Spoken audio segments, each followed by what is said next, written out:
할렐루야. 하나님의 은혜가 이 시간 함께하는 귀한 시간 되기 바랍니다. 우리 옆에 계신 분들과 인사 나눕시다. 주님의 사랑으로 사랑합니다. 한 주간도 건강하세요.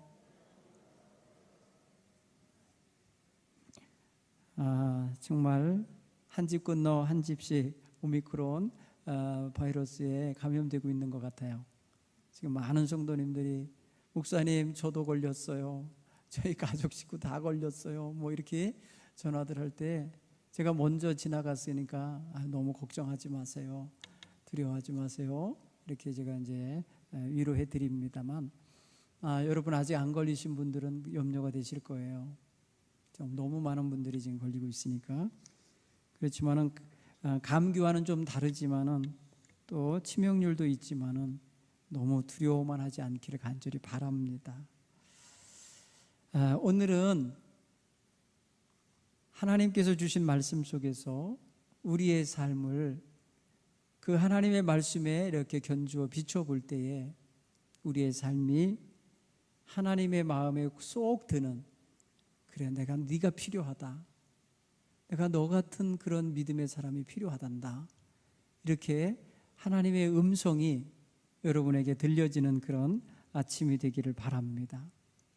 오늘 성경 이야기 속에 등장하는 인물들을 보면은, 이야기 속에 등장하는 이 인물을 보면 남의 것을 빼앗고 해치고 남의 것을 자기 것으로 삼으려고 악한 짓을 행하는 강도떼가 있습니다. 강도가 있어요. 이런 사람은 이 사회에 없어야 할 존재 아닐까요? 만약에 우리 사회가 여기저기 강도떼가 들끓는 사회가 된다고 생각을 해보세요. 여러분이 지나다니는 길목 어딘가에 이렇게 강도짓을 하는 자가 있을 수 있다라고 생각을 하면 얼마나 불안하겠습니까? 불안한 사회가 되겠죠. 그런 사회는 안정된 사회가 아닙니다. 좋은 사회가 아닌 거죠. 강도떼가 들끓는 사회. 그런가 하면은 그 등장하는 인물 가운데 강도 만나 쓰러져 있는 이 피해자를 보고 본체 만체하면서 피해서 달아나듯이 가는 두 인물이 등장합니다. 그게 당시에 거룩하게 살고 있었던 종교인들이에요. 지도자들이에요. 제사장, 레위인, 핵심 그룹 중에 핵심 그룹이에요.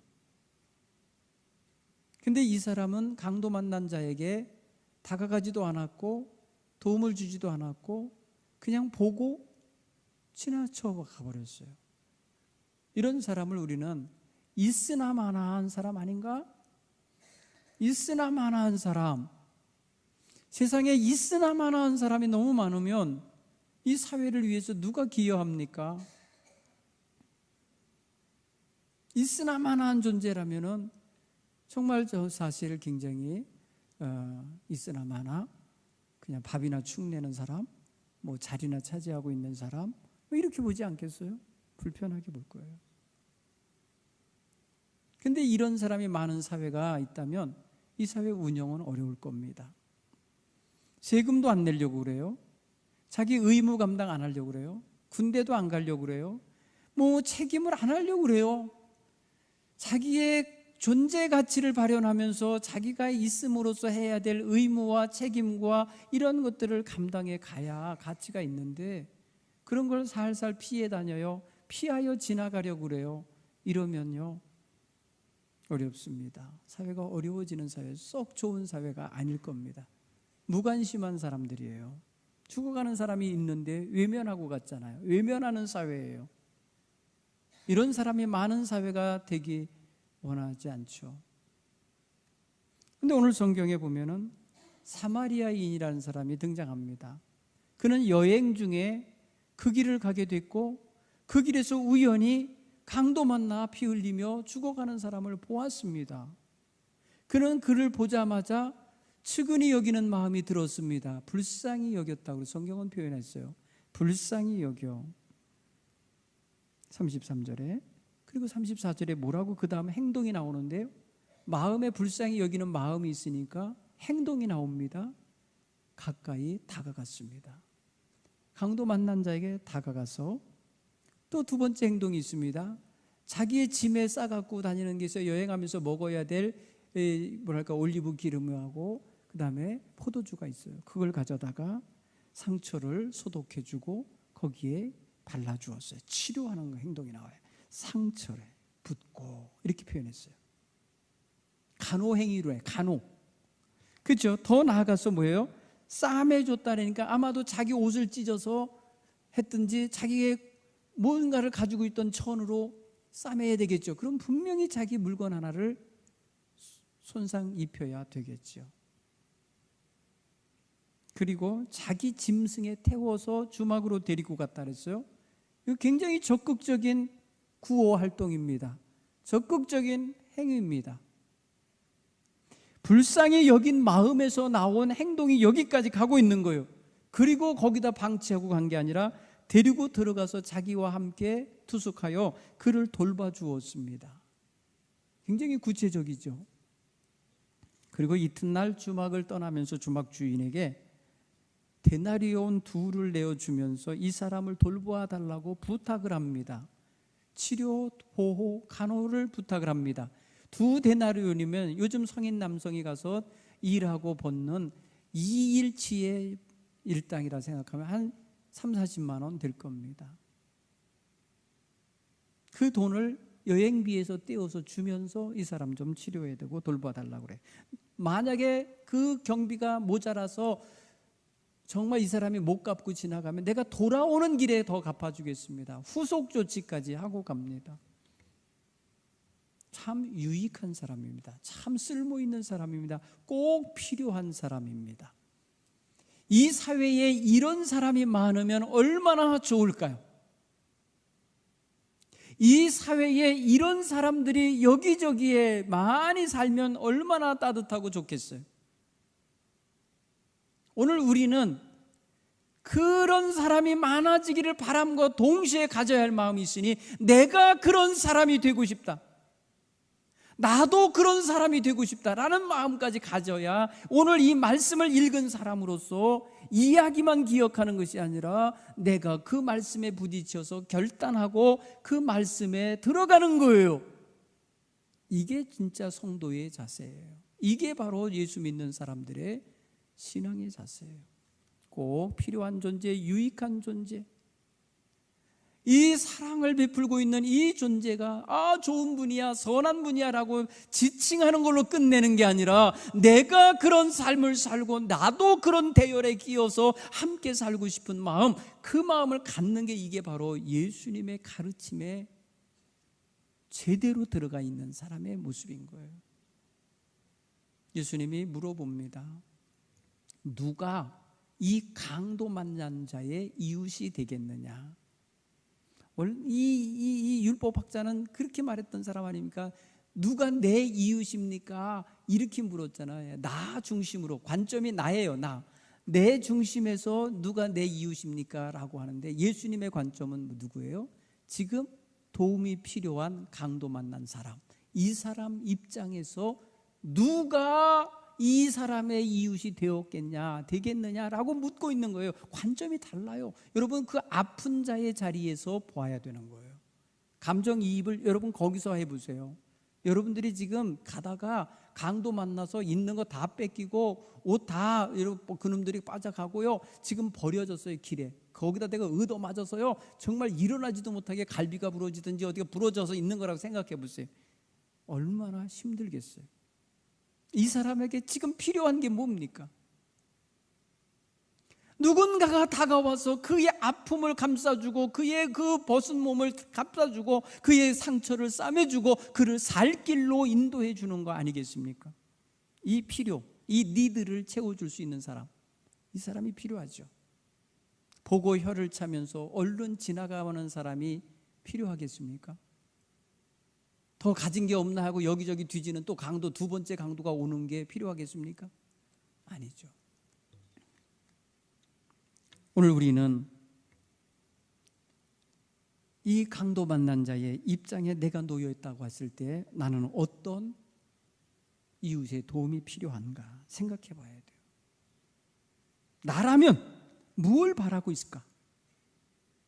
내가 저 이웃이고 내가 거기 누워있고 지나가는 사람의 발걸음에 귀를 기울이며 있다가 외쳐서 나를 도와주세요, 나를 살려주세요 외치는 사람의 입장에 있을 때에 무엇이 필요한지를, 나는 무엇을 강구할 건지를 생각해 보면 그냥 지나가는 사람이 얼마나 서운하고 나에게 뭐 했고자 한 것도 없는데, 나에게 무슨 침 맞거나 돌 던진 것도 아닌데 왜 그에게 실망할까? 왜 그에게 상처를 받을까?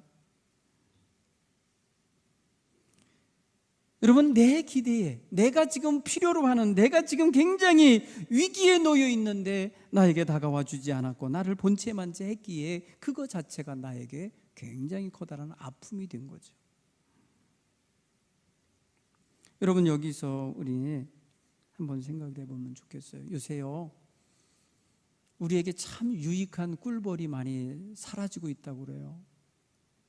양봉농업, 양봉하시는 분들 고민이 많아지셨어요.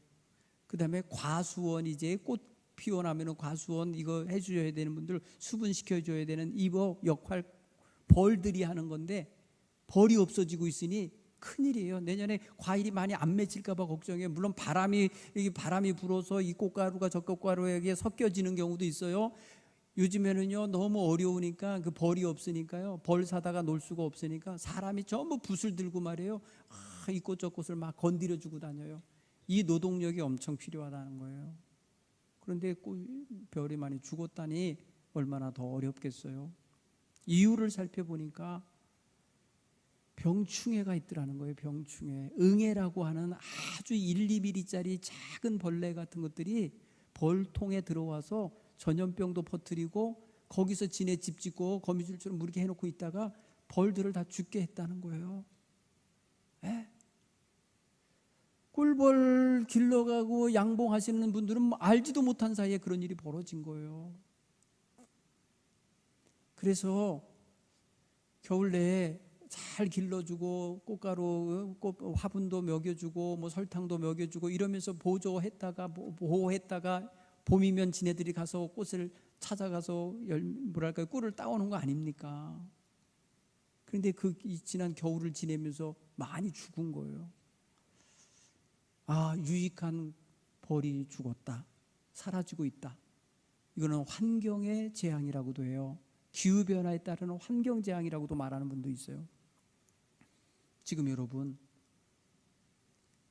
이 사회에서 기독교인임을 드러내고 있는 사람들이 사라져가고 있어요. 숨어들고 있어요. 숨어들다 보니까 슬며시 세상화되고 있어요. 세상 사람을 닮아가고 있어요. 변해가고 있어요. 예수 믿는 거 드러내고 자랑하지 못해요. 예수님 사랑 가지고 가서 말하며 나 예수님 믿고 변하여 새 사람 되었습니다, 당신도 예수 믿으세요라고 전도하지 못해요. 샤이 크리스찬이 많아졌어요. 부끄러운 크리스찬이라고 표현해요. 부끄러워서 숨는, 자기 드러내지 않는, 자기 신분을 감추다 보면 옆에 사람이 하자는 대로 따라가게 돼 있어요. 옆에 사람이 하자는 대로 하다 보면 물들게 돼 있어요. 물들다 보면 자기의 신앙 팔아먹게 돼 있어요. 잃어버립니다. 여러분, 점점 사라져가는 거예요. 양봉업자에게 꿀벌만 없어지는 게 아니라 하나님의 교회에 하나님이 쓸만한 일꾼이 사라져가고 있는 거예요. 코로나 2년 동안에 여러분 얼마나 많은 성도들이 여러분 교회를 떠났는지 몰라요. 코로나 2년 동안에 얼마나 많은 교인들이 교인다운 모습을 잃어버렸는지 몰라요. 이런저런 핑계는 다 코로나로 되면 다 되는 거예요. 코로나 때문에. 그러다 보면 점점 세상화 되어버리는 거예요. 신앙생활 제대로 못하고 있어요. 헌신하지 않아요. 헌금하지 않아요. 교회 와서 봉사하지 않아요. 이제 점점 사라져가고 있는 거예요. 꿀벌 같았던 이 귀한 유익한 이런 하나님의 일꾼들이 사라져간다. 어쩔 것인가? 하나님은 지금도 부르시고 있고 찾고 계시고 치유하기 원하시고 회복하기 원하고 계신데 왜 자꾸 멀리 가고 왜 자꾸 점점 그 병든지도 모른 채 거기에 타협하여 들어가는가? 왜 부끄러워하면서 자기 자신을 그리스도인이라는 걸 드러내지 못하는가? 코로나 때문에, 여러분, 코로나 때문에 예수가 변했습니까? 코로나 때문에, 뭐 때문에 왜 코로나를 붙입니까? 내가 평소에 그리스도인답게 살지 못한 게 아주 타격이 되는 거예요. 지금 딱 맞는 거예요, 그냥. 그래서 얼마든지 말입니다, 합리화시키고 얼마든지 핑계대고 얼마든지 포장할 수 있게 돼버린 거예요. 사단이 얼마나 좋아하겠습니까? 사단이 얼마나 지금 말입니다, 교회를 해치면서 너무나 좋아하겠죠. 여러분, 우리는 정신을 차리고 있어야 돼요. 여러분, 여기서 우리는 치유제를 먹어야 돼요. 첫째는, 한번 따라서 해볼 거야. 나는 성숙한 그리스도인이 되기 원합니다. 이 말은 다른 말로 난 건강한 성도 되기 원합니다. 나 건강한 성도 되기를 사모합니다. 이게 분명히 있으셔야 돼요. 여러분, 건강한 성도는요, 하나님의 말씀과 그리스도의 십자가의 은혜와 그 온전한 그 속에서 역사하시는 성령님의 놀라운 역사 속에 들어 있어야 돼요. 그 안에 들어가 있어야 돼요. 세상에 묻혀서, 세상에 숨어서 세상과 타협해갖고 건강한 성도가 될 수가 없습니다. 여러분, 주님 안에서 내가 성숙한 성도 되기 원합니다 하면, 내가 지금 천국 영생의 기쁨을 누리고 천국 소망을 받은 사람답게 살고 싶은 그런 열망이 있어야 되는 것입니다. 하나님의 말씀을 사모하고 있어야 하는 것입니다. 또 사모하여 읽고 묵상하는 생활이 실제 내 생활 속에 있어야 되는 겁니다. 예배 생활 진행되고 있어야 되는 겁니다. 예배의 자리에 나와 있어야 되는 겁니다. 예배를 통하여 하나님과 교제하며 하나님 앞에 자신을 돌아보며 하나님의 말씀으로 자기가 채워지고 씻겨지고 새로워지는 이런 역사가 있어야 되는 겁니다. 언제 죽어도 죽을 생명인데 뭐 요즘에 이렇게들 자기 생명에 대하여 천금같이 여기고 있는지 모르겠어요. 평소에 여러분 얼마나 위험하게 살고 있었던 건지를 드러낸 거죠. 그럼 결국은, 사랑하는 성도 여러분, 이때나 저때나 우리는 늘 위험한 환경 속에 놓여 있었어요. 언제나. 지금만이 아닙니다. 사실은 얼마나 많은 병균이 돌아다니는 세상입니까? 우리 손바닥을 현미경으로 보면 얼마나 많은 균이 지금 드글드글하는 겁니까? 여러분, 우리 몸속에는 균이 같이 살고 있습니다. 그걸 좋은 유익한 무슨 머리에 유산균이라고도 하고요, 대장균도 우리 몸에는 많아요. 있어야 할 자리에 있으면 상관없어요. 이게 나와서 딴 데가 있으니까 문제. 코로나가 있어야 할 자리에 있었으면 상관이 없는데 이게 그냥 다른 데로 온 거예요. 이게 문제가 되는 거죠. 한때 여러분요, 저희 둘째 아이가 병원에 확 입원해 있을 때 무엇 때문에 중내산에 했냐? 장 속에 있어야 할 대장균이 뇌 속에 들어간 거예요. 그 아이의 몸속에 있는 션트라고 하는 이 관을 타고서 대장균이 말이에요, 뱃속에 있어야 될 균이 뇌로 들어가갖고 뇌가 완전히 뭐랄까요, 이게 뇌수막염 같이 말해요. 거기에다가 대장균이 집을 지어가지고 자리를 잡기 시작하니까 온몸이 불덩어리가 되는 거예요. 그런 위기가 있었어요. 위치가 바뀌니까 있어야 할 자리에 있지 않고 다른 데가 있으니까 문제가 되는 거예요. 오늘날 여러분, 그런 병증이 바로 이 코로나 중에 코로나예요. 이게 지금 문제예요. 그래서 여러분, 우리 그리스도인은요, 있어야 할 자리 있어야 합니다. 제가 지난주에도 말씀드렸잖아요. 사람은 있어야 할 자리에서 자기의 해야 할 역할을 제대로 감당해야 빛이 나는 거고 삶의 존재 가치가 나오는 거다. 그리스도인들 이 시대에 여러분, 빛과 소금의 위치 있습니다. 그 역할이 있습니다. 하나님께서 이것을 우리에게 주시고 이것을 감당하도록 하고 있는데, 여기서 벗어나고 이것을 여러분 부끄러워하고 이것을 내려놓고 있으면 우리는 스스로 문제가 되는 겁니다. 제가 어제 여러분 저희 고향에 다녀왔습니다. 어머니 생신이라 다녀왔는데 소금 던지에다가 소금을 넣고 계시더라고요. 소금은요, 아무리 오래 묵어도 곰팡이가 안 나요.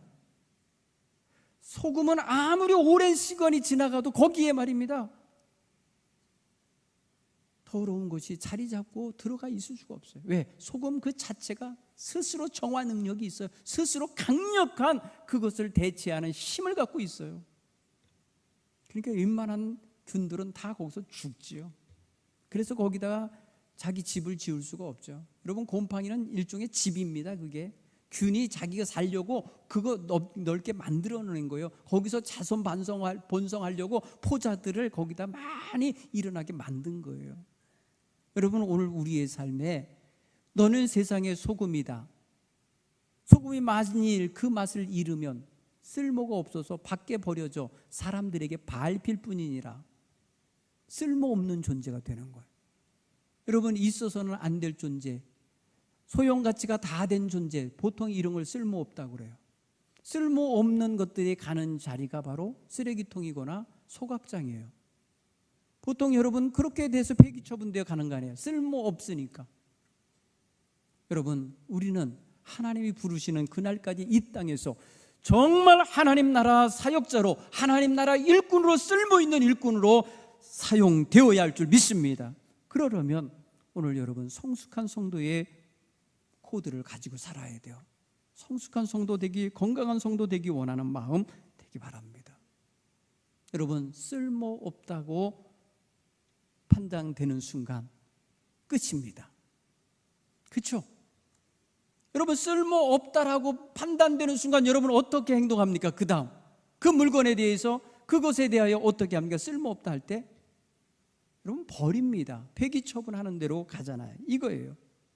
만약 그리스도인이 이 시대에 정말 사람들에게 정말 해로운 존재요, 필요 없는 존재요, 무익한 존재요, 쓸모없는 존재라고 취급당하면 끝장난 거예요.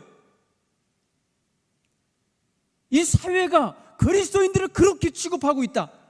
이거 진짜 수치인 거예요. 여러분, 이 시대에 정말 그리스도인들이 제 역할을 못하고 자기의 본분을 잃어버리고 자신의 위치를 모르고 자신의 사명을 모르고 사니까 이런 일이 벌어질 수 있는 거예요. 사랑하는 성도 여러분, 오늘 우리는 정말 하나님 앞에 겸손히 고백할 때 주여 나는 무익한 존재로서이다, 무익한 종이로서이다 고백할 수 있어요. 그러나 하나님 그 무익한 종을 택하셔서 이 땅에 유익한 자가 되게 만들고 계신 거예요. 이미 우리를 그래서 그리스도 안에서 구원하시어서 유익한 자가 되게 하신 거예요. 나를 주님의 것으로 변화시키셔서 유익한 존재가 되게 하셨어요. 이 사회를 변화시킬 수 있는 거룩한 누룩이 되게 했는데, 이 거룩한 누룩이 그것을 제 가치를 발현 못하고 그냥 그대로 굳어버리고 그대로 썩어버리고 그대로 쓸모없이 되어버리면 얼마나 안타까운 일입니까? 예수님 십자가 보혈의 공로가 사라지게 된 거 아닙니까? 쓸모없게 된 거 아닙니까? 그러니 오늘 우리는 쓸모없는 존재로서, 끝장난 존재로서 취급당해서는 안 돼요. 그러니 우리 마음 소망이 뭐예요? 뭐가 있어야 돼요? 하나님, 따라서 하나님, 저 쓸모 있기를 원합니다. 여러분, 이거 바라야 돼요.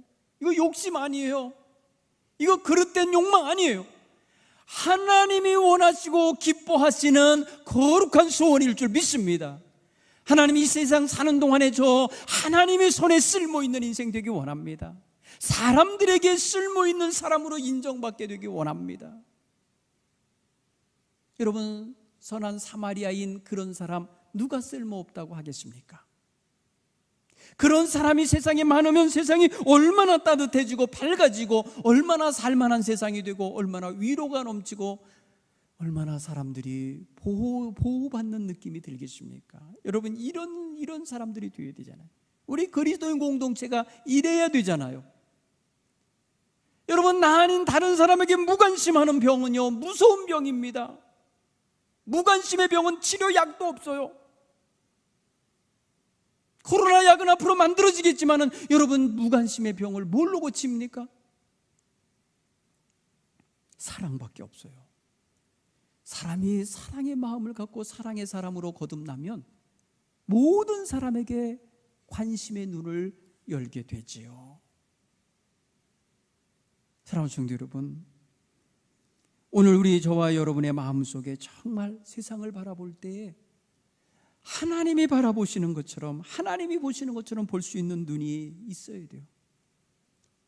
여러분, 저 우크라이나의 백성들이 지금 우리 옆집 사람 아니잖아요. 우리 눈앞에 보이는 사람 아니잖아요. 그런데 저 사람들이 여러분이 도와야 할 이웃이라는 느낌이 들어야 되는 거 아닙니까?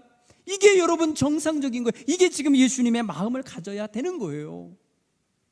아니, 왜 거기까지 우리가 신경 써? 못 본 채 하고 지나갈 수도 있죠. 그러나 우리 마음 지금 아파요. 이 마음은 무슨 소리예요? 선한 사마리아인과 같이 불쌍히 여기는 마음을 가지신 거예요. 유익한 존재가 돼 있는 거예요, 여러분은. 그렇기 때문에 여러분 그 마음을 가지고 주님 기쁘시게 하며 살아가는 삶을 유지하시고 발전시키고 성숙시켜 가야 될 줄 믿습니다. 남에게 무관심하는 것이 때로는 나 자신에게 커다란 해로 돌아오는 경우도 있다는 걸 아셔야 돼요. 2008년에 제가 신문 기사를 통해서 한번 봤던 이야기가 있어요. 경북 김천시 황금동이라는 곳에 살고 있는 한 김씨라고 하는 성함, 김씨 성을 가진 한 아저씨가 사랑하는 아내와 사이에 일남일녀를 두고 단란한 가정을 이루며 살았다는데, 작은 회사를 다니던 분이에요. 성실하고 검소하게 사는 분이에요. 그 덕분에 작은 평수의 아파트 하나 장만해서 행복하게 살고 오손도손 살던 사람이에요. 전혀 남에게 해를 끼치고 산 사람이 아니에요. 대충 보면 어떤 사람인지 느낌이 오죠? 남에게 해 끼치지 않고 성실하게 사는 사람. 개미같이 열심히 살았어요. 어느 날 김 씨가 야근을 하고 늦게 회사 업무를 처리하고 집에 밤늦게 돌아오게 됐는데, 골목 어귀에서 한 젊은이가 담벼락에 이렇게 쓰러져서 얼굴을 숙이고 신음을 하는 걸 봤어요. 흘낏 쳐다보니까 술 취한 취객 같아 보였어요. 무심히 지나쳐서 집으로 돌아왔어요. 마음에 찜찜함이 남았는데 그냥 돌아왔어요. 피곤하니까. 여기까지 여러분 생각해 보세요. 누가 뭐라고 하겠어요? 다 이해할 수 있겠죠. 그럴 수도 있지, 뭐 술 먹은 사람 한둘인가 뭐 이러고요. 그런데 여러분 집에 들어오니까 그 집 아들이 안 들어왔어요. 밤 늦었는데 아이가 학원 갔다는데 아직도 안 들어왔어요. 그래서 아들이 좀 늦나 보다 하고 염려하면서 기다려줬어요. 밤 12시가 돼도 안 들어와요. 그제서야 부랴부랴 아들 친구들에게 학원으로 선생에게 막 전화를 해보았어요. 아들은 어디에도 없어요. 밤을 하얗게 뜬 눈으로 새며 걱정만 했어요. 그 다음날 새벽에 한 병원에서 전화가 왔어요. 아무 계시냐? 우리 병원의 응급실에 당신의 아들이 실려와 있습니다. 근데 기가 막힌 이야기를 듣게 됐어요. 가서 전날 밤에 담벼락에 기대고 있어서 신음하던 애가 자기 아들이었다는 거예요. 얼굴을 숙이고 있어서 누군지 모른 거예요. 아들이었으면 그냥 놓고 왔겠어요? 너무 오랫동안 방치돼가지고 그만 죽게 된 거예요. 응급실에 가갖고 이만 숨만 거의 헐떡헐떡 쉬고 있는 아이의 손을 잡고, 아버지가 미안하다. 내가 너를 보았는데, 그게 너였는데 내가 그냥 너무 피곤해서 들어갔다. 아버지가 미안하다. 아버지가 미안하다. 무관심이 가져온 어마어마한 부메랑인 거예요. 그러니까 결국 뭐예요? 우리는 이웃의 어려움은 내 가족의 어려움이다, 나의 아픔과 같은 거다라고 여기는 마음, 하나된 마음, 사랑의 마음으로 품지 않으면 그게 안 되는 거예요.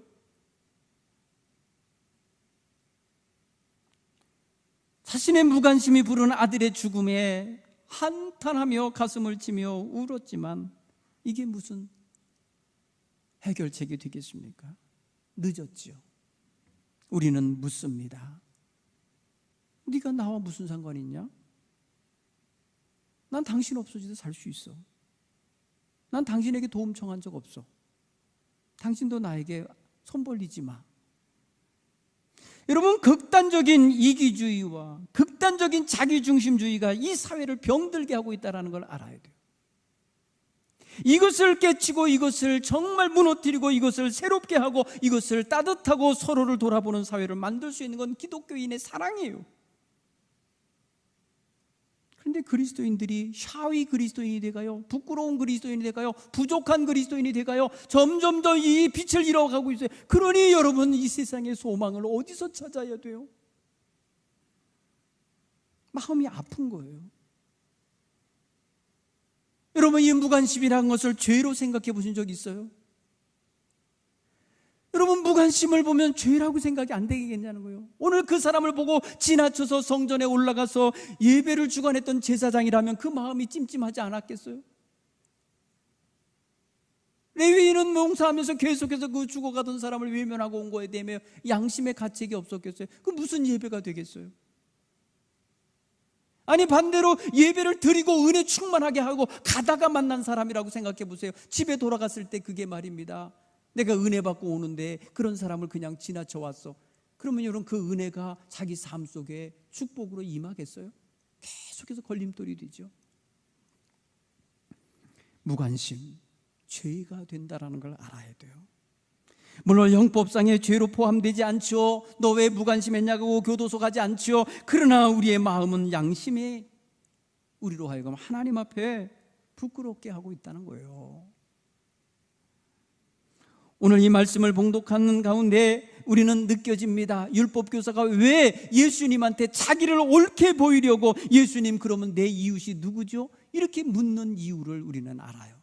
부끄러운 거예요. 왜냐하면 예수님이 너 대답 잘했다, 네 대답 옳아, 그러니까 그렇게 살아라 그랬더니 그렇게 못 산 게 느껴졌던 모양이에요. 그러니까 내 이웃이 누구죠? 물은 거예요. 찔리는 거죠. 사랑하는 성도 여러분, 우리는 찔리게 살면 안 돼요.